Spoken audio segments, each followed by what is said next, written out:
샬롬 할렐루야. 마태복음 25장 1절에서 13절입니다.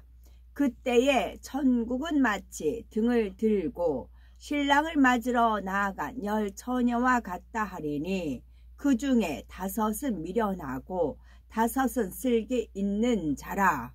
미련한 자들은 등을 가지되 기름을 가지지 아니하고 슬기 있는 자들은 그릇에 기름을 담아 등과 함께 가져갔더니 신랑이 더디 옴으로 다 졸며 잘세. 밤중에 소리가 나되 보라 신랑이로다 맞으러 나오라 하매 이에 그 처녀들이 다 일어나 등을 준비할세. 미련한 자들이 슬기 있는 자들에게 이르되 우리 등불이 꺼져 가하니 너희 기름을 좀 나눠 달라 하거늘 슬기 있는 자들이 대답하여 이르되 우리와 너희가 쓰기에 다 부족할까 하노니 차라리 파는 자들에게 가서 너희 쓸 것을 사라 하니 그들이 사러 간 사이에 신랑이 오므로 준비하였던 자들은 함께 혼인 잔치에 들어가고 문은 닫힌지라. 그 후에 남은 처녀들이 와서 이르되 주여 주여 우리에게 열어주소서. 대답하여 이르되 진실로 너희에게 이르노니 내가 너희를 알지 못하노라 하였느니라. 그런즉 깨어 있으라. 너희는 그날과 그 때를 알지 못하느니라. 아멘. 데살로니가 전서 5장 23절. 평강의 하나님이 친히 너희를 온전히 거룩하게 하시고 또 너희의 온 영과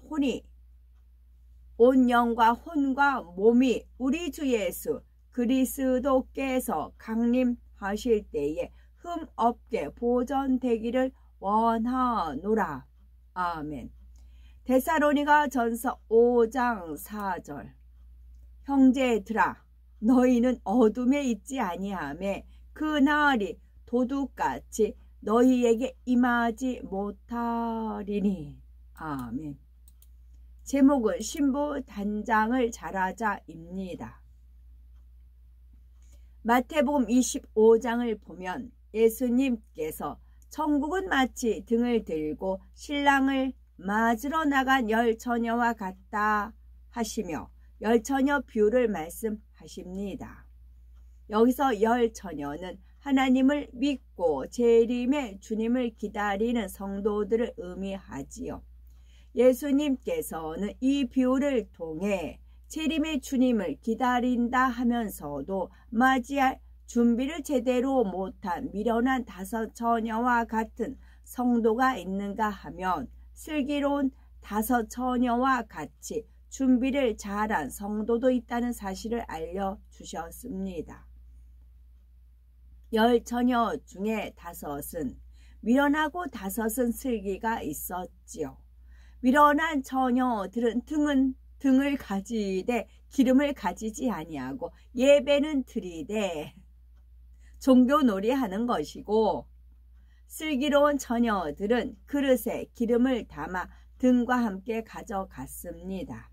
10처녀는 모두 등을 들고 신랑을 기다렸지요. 모두 예배는 드리지요. 밤은 깊어가고 신랑은 나타날 기미가 보이지 않았습니다. 10처녀 모두 꾸벅꾸벅 자고 있을 때 갑자기 보라 신랑이로다 맞으러 나오라는 소리가 들렸습니다. 10처녀는 부랴부랴 온매 무쇠를 가다듬고 등을 챙겨 불을 밝혔지요. 그런데 미련한 5처녀는 기름을 준비하지 않았기에 등불이 꺼져 갑니다. 슬기로운 처녀들에게 기름을 좀 나눠달라 부탁하지만 차라리 파는 자들에게 가서 너희 쓸 것을 사라 합니다. 결국 미련한 5처녀는 기름을 사러 갔고 그 사이에 기다리던 신랑이 도착했지요. 슬기로운 5처녀는 혼인잔치에 들어가고 문은 닫혔습니다. 미련한 처녀들이 돌아와 아무리 외쳐도 문은 열리지 않았고 내가 너희를 알지 못하노라는 무서운 말만 들어야 했지요. 이처럼 어리석은 사람은 구원받을 기회가 내일도 있다라며 깨어있지 않고 신부단장에 힘쓰지 않습니다. 신부단장의 기회는 깨어있는 사람에게만 허용되며 구원의 문은 한 번 닫히면 들어갈 수 없습니다. 영적으로 잠들어 있는 사람은 기름이 떨어져도 느끼지 못하기에 하나님께서는 열처녀 비유를 통해 항상 깨어 있어 다시 오실 주님을 맞이하기 위해 온전히 신부단장을 마치라고 당부하시지요. 너희 온 영과 혼과 몸이 우리 주 예수 그리스도 강림하실 때에 흠없게 보존되기를 원하노라 하셨지요. 교회만 왔다 갔다 하고 세상과 짝하며 쾌락을 즐긴다면 신랑 대신 주님을 기다리는 것이 아니며 구원과도 거리가 멀다는 사실을 깨달아야 합니다. 기도 많이 하신 분들은 이렇게 기도를 은혜 가운데 충만하면 내 영이 가벼운 거를 느끼거든요. 그래서 주님이 강림하실 때 우리는 올라가는 거잖아요. 그럼 우리 영이 가벼워야 된대요. 우리 영이 가벼워야 뜬다는 거예요. 어떤 풍선에 그 안에 물이 가득 찼고 아니면 장갑 같은 걸 집어넣었어요. 그리고 풍선 이렇게 띄우려면 띄워지나요? 안 띄워져요. 그 안에 아무것도 없어야 붕붕 뛸 수가 있는 겁니다. 그래서 아가들은 대부분이 올라가는 겁니다. 아가들은 자기 혼적인 생각, 뭐 죄를 짓고자 하는 뭐 그런 게 없어요. 자체가 깨끗해요. 그래서 아가들은 올라갈 수 있는 것이고 우리 그래서 정과 욕심을 십자가에 못 박으라는 겁니다. 우리 영은 아무리 올라가고 싶어도요. 이 영을 거미줄에 잡고 있고요. 혼적인 거 또 정에 많이 묶여 있거든요. 솔타에 그런 식으로 정에 묶여 있어서 이 몸이 유착이 돼 버리면 영이 뜰 수가 없어요. 그래서 우리가 뭐 몸에 사고가 나면 쇠 같은 거 박는다 하잖아요. 그럼 그걸 유착이라고 하더라고요. 나중에 이렇게 사고가 나서 재수술하려면 이 뼈하고 이 살이 이렇게 붙어버려 가지고 이걸 분리하기가 쉽지 않다고 그러잖아요. 우리 영도 그래요. 그래서 우리가 매일 깨어서 기도해야 되는 이유가 그거예요. 그래야 이 영이 이렇게 뜨거든요. 가벼워지는 거거든요. 그리고 영이 이제 안 뜨려면 눈물 통해 자고 우리가 은혜를 받아도 울고 죄를 회개해도 울고 하나님 어떤 비전을 줘도 울고 그러잖아요. 그런 이제 울음으로 인해 가지고 이게 이제 끈끈하게 붙어 있는 것도 끈끈한 것도 물을 묻히면 떨어지잖아요. 그 눈물이 그래서 귀한 겁니다. 그래서 우리 영이 가벼워야 이렇게 떠요. 그래서 붕붕 떠다닌 것 같아. 은혜가 충만하고 성령 충만하고 기도를 충만히 하고 그랬을 때는 마음이 막 새털같이 가벼운 그런 마음이 들잖아요. 그 상태로 영이 뜨는 겁니다. 그래서 영이 가벼워야 돼요. 죄가 없어야 돼요. 그래 붕 뜨는 겁니다. 성경을 보면 주님을 신랑, 성도를 신부에 비유하고 있지요. 범죄한 아담이 에덴 동산에서 쫓겨난 후 이 땅에서 시작된 6천년 인간 경작이 맞춰지면 참으로 놀라운 일이 일어납니다. 신랑 되신 주님께서 공중에 강림하셔서 신부 담장에 힘쓴 성도들이 함께 7년 동안 혼인잔치를 벌입니다. 장차 될 일이 기록된 요한계시록 19장 9절을 보면 어린 양 주님의 혼인잔치에 청함을 입은 자들이 복이 있도다 했지요. 신랑 되신 주님의 혼인잔치에 초청받아 들어간다는 것은 구원받아 영생을 얻게 되었다는 뜻이니 복이 있다 하신 것이지요. 주님의 혼인잔치에 들어가지 못하면 이 땅에 남아 7년 대환란을 겪게 됩니다. 그러니 다시 오실 주님을 맞이하기 위해 항상 깨어 있어 신부 단장에 힘쓰며 7년 혼인잔치에 들어갈 수 있는 자격을 갖추어야 합니다. 그렇다면 신랑 대신 주님의 혼인잔치에 들어가기 위해서 반드시 갖추어야 할 신부의 자격은 무엇일까요? 첫째로는 어떠한 시험 환난에도 흔들림이 없는 믿음을 가져야 합니다. 두 번째는 마음을 청결하게 하여 흠이 없어야 합니다. 셋째는 기름 준비하고 깨어 있어야 합니다. 첫째로는 주님의 혼인잔치에 들어가기 위해서 반드시 갖추어야 할 신부의 자격은 첫째, 어떠한 시험 환난에도 흔들림이 없는 믿음을 가져야 합니다. 히브리서 11장 6절에 믿음이 없이는 기쁘시게 못하나니 하나님께 나아가는 자는 반드시 그가 계신 것과 또한 그가 자기를 찾는 자들에게 상 주시는 이심을 믿어야 할지니라 말씀하셨습니다. 하나님께서 아브라함을 믿음의 조상으로 세우신 데는 그만한 이유가 있습니다. 사람의 생각으로는 도무지 이해되지 않는 상황에서도 아브라함은 믿음이 전혀 흔들리지 않았고 온전히 순종하여 믿음의 행함을 증거로 내보였기 때문이지요. 바로 약속의 신 아들 이삭을 번제로 드리라 하셨을 때 아브라함은 어떤 육신의 생각도 동원하지 않고 온전한 순종의 행함을 보였습니다. 다니엘의 세 친구는 어떻습니까? 죽음 앞에서도 믿음을 굳게 지켜 하나님께서는 그들의 믿음을 매우 기뻐하셨지요. 느부갓네살 왕은 금신상을 만들어 다니엘의 세 친구 사드락, 메삭, 아벤느고에게 절하라고 명령하였지요. 절을 하지 않으면 극렬히 타는 풀무불에 던져 넣겠다고 위협하였습니다. 그런데도 그들은 하나님께서 싫어하신 우상 앞에 결코 절하지 않았습니다.